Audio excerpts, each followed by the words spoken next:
Let's get started today with the joke, and the joke is, why were the first Americans like ants? And the answer to that is because they lived in colonies. Another great joke for you. You're welcome.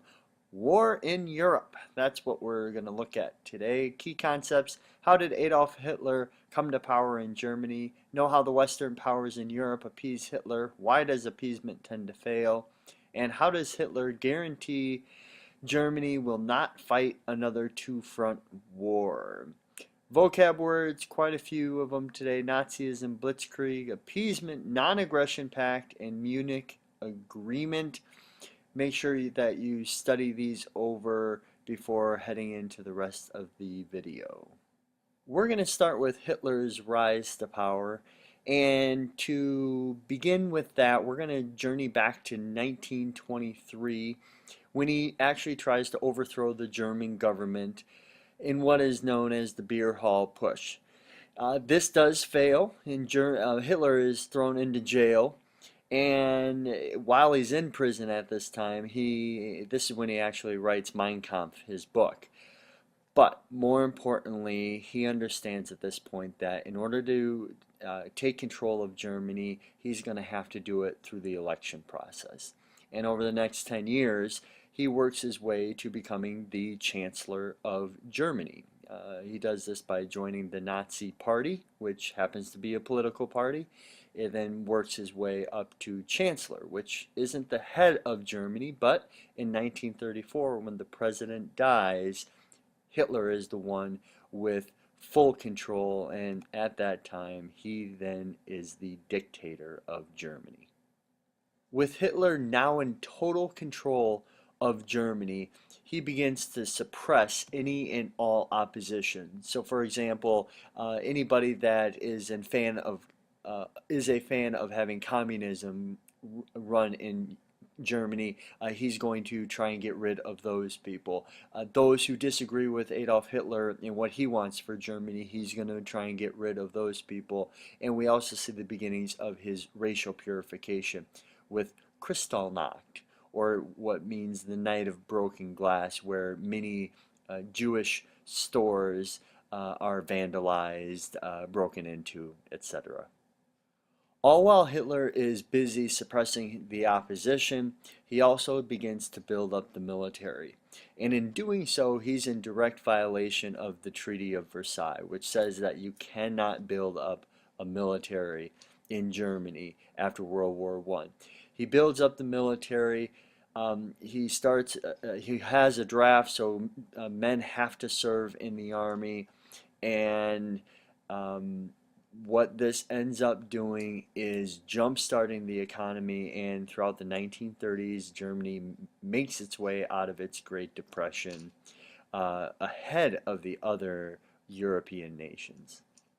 Now let's take a look at how Germany actually causes World War II in Europe. And let's do so in a timeline form starting in 1937, when Germany annexes the country of Austria, or makes Austria a part of Germany. And in doing so, Germany is in direct violation of the Treaty of Versailles. We're also seeing Hitler carry out his plans for national expansion and the unification of all German-speaking people. At this time, much of Europe is concerned with what Germany is doing. And in 1938, Hitler has his eyes set on the country of Czechoslovakia. Now, Great Britain and France, they are extremely concerned with this, but they're in a tight spot.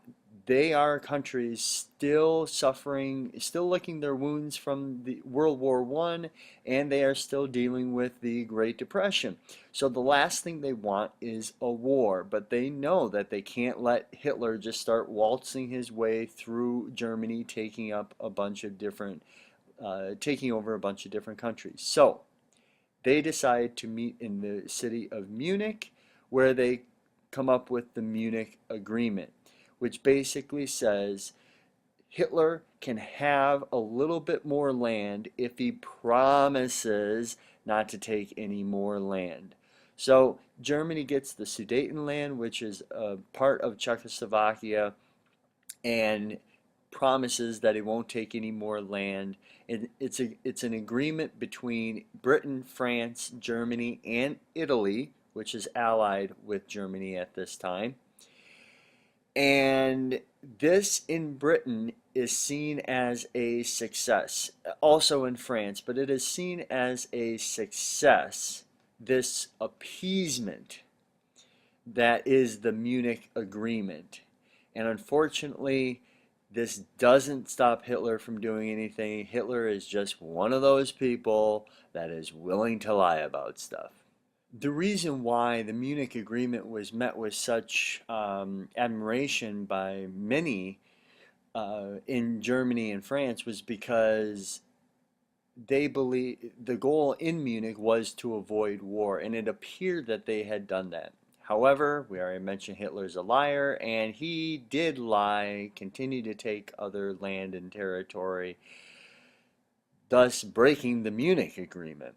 Okay, so war appeared to be on the horizon in Europe, and it certainly was going to happen based on what Hitler wanted to do in 1939, which was attack Poland. But there are two issues if he did attack Poland, and that was number one, Poland was going to be protected by Britain and France. They had made that clear that if he did decide to attack Poland, they would attack Germany from the west, because that's where they're located geographically. Okay, so that was the first issue that Germany had to deal with.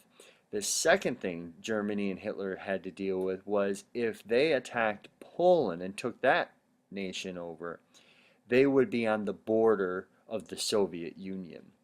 And that was going to make the Soviet Union anxious, also because of its World War I history.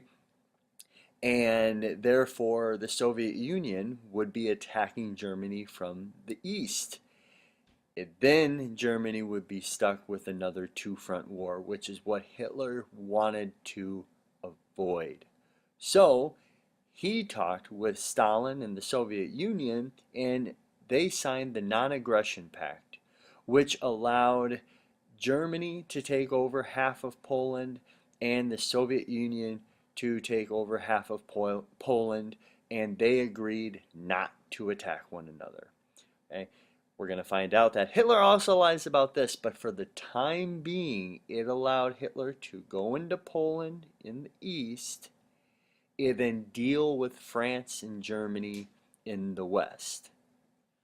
So then Germany attacks Poland and begins its takeover there, and in 1940, France and Britain have already declared that they're at war with Germany, and in 1940 Germany invades France, and we see Blitzkrieg on full display here when they do so. France is taken over, invaded and taken over in about 6 weeks. It happens fast, and it really does go to show how beat down a country like France was post World War One. Germany makes its way all the way to the coastline, and then they begin their attacks on Great Britain, known as the Battle of Britain, where they bomb and bomb and bomb like aircraft, airfields, and finally the cities in Britain. And then in 1941, that bombing comes to an end. And the last thing I'm going to leave you with is, why would that be? Why would Hitler kind of abruptly stop the bombing in Britain? Okay. Thanks for listening. See you next time.